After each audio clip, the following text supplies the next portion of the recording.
Jakom mar duond bura mar ODM bade ma Alego Usonga John Orwenjo Umidha ong'ielo rengo. Umidha ma bende yande ndalo moko ne en jakom Malensi ma Siaya ne oyang thone kod wuode Kennedy Orwenjo. Kaluwore kod jodito mag duond bura no, kama oting'o jaod bura ma Alego Usonga Samuel Atandi, giwito jakanyo ma yande chung' motegno kodgi kendo gikwayo ne anyuola mare kwe makende e kindegi mag kuyo.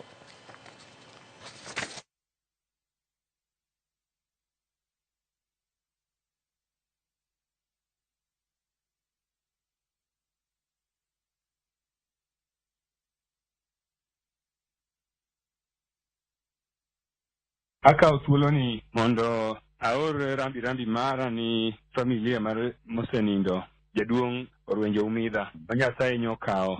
Orwenjo Umidha nyocha en jakom mara mar ODM party Alego Usonga branch. En lit mogundho nikech dweche 2 mokalo ema nyocha wuode ma Evans Wakili nyocha Nyasaye okawo ma nyocha wakowo. Omiyo ang'eyo ne en lit maduong' ahinya ni familia mar Mzee Orwenjo. Walemuru ni familia mar jaduong' Mzee Orwenjo Umidha jakoma mar ODM party.